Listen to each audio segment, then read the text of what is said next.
Alright guys, we have play number 2, series number 9 here. As you can see, I am now in a trip set out of the pistol. Trips to the left, I have my tight end over to the right, running a stretch to the left here. Initially it was supposed to go right. I decided to go left in this case. I just like numbers better here.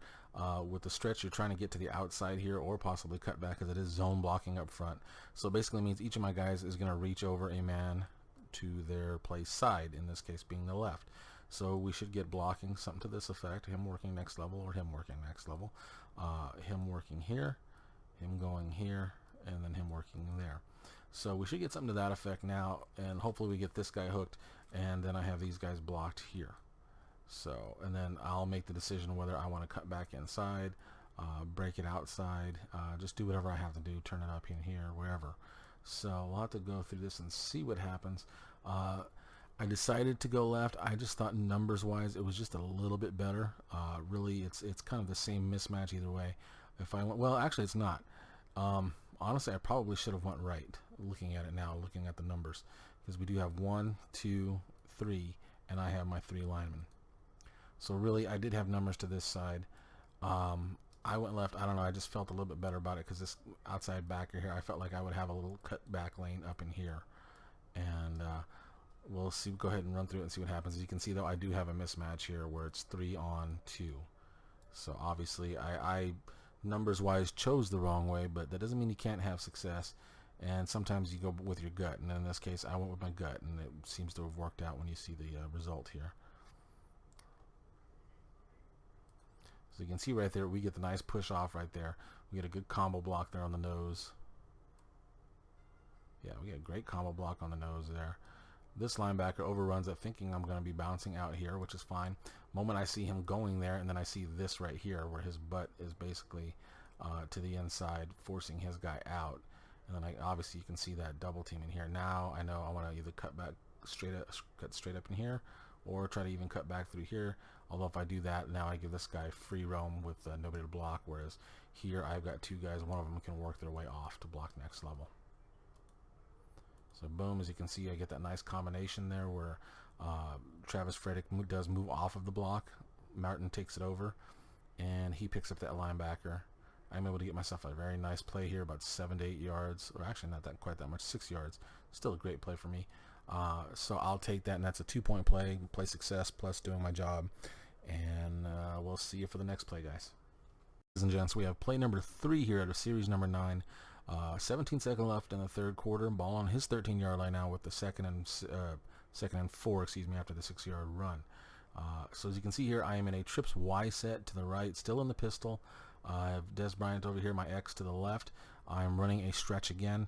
I was kind of in a mood to run the ball here and just kind of pound them out and wear down their defense, also to give my defense a rest.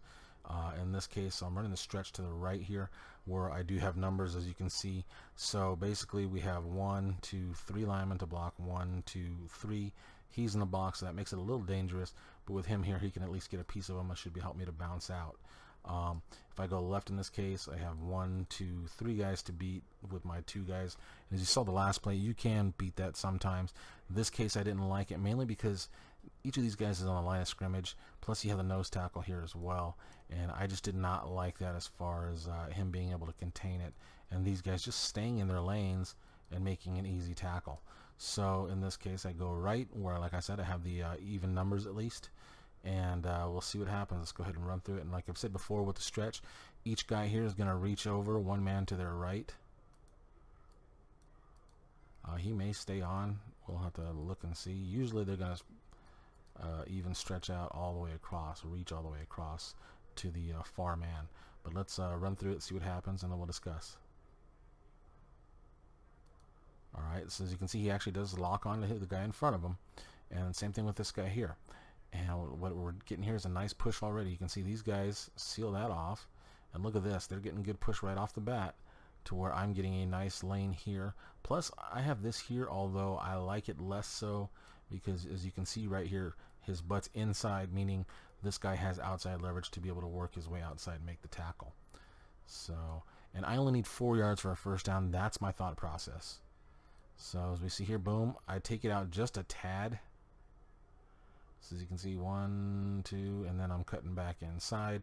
Once I get more movement out of this guy makes the mistake here of coming between the linemen and basically cutting himself off, creating a block here, an extra block here. So now Lowell Collins there is blocking 2 men, which is awesome. That really helps me out a lot. As you can see, I'm able to turn up. I have a big play now. I do have Beasley, who comes all the way from the outside to the inside here and picks off that safety, and I'm able to just break outside of that, get myself a nice big play there. That's over 10 yards. So obviously in this case, this is a big play on the run because it's a run for 10 yards or more. So I get a full 3 points in this for play success, doing my job, and a big play obviously. So looking at it again, it's just a matter of, guys, of looking at your leverage points. Okay, so in this case here, it's pretty easy to see this big hole. I mean, there's a lot of green space and nobody in there. And the other thing is, like I said, right here, honestly, you're looking at your players' butts. So if you see your white and your silver here, in this case for me, to the inside, I know he's got leverage to the outside. So same thing with these guys here. All my guys have leverage inside on this side. So yeah, I'm going to want to get just inside of their blocks and get as many yards as I can. In this case here, it helped that this guy try to go through here as opposed to coming over the top. If he comes over the top, I'll get the first down still, but I'm not getting the 10 yards or whatever it was, or 11 yards. So it was really a bad decision on this guy's part here. So that helped a bit. So like I said, 3-point play, guys. We'll see you with the next.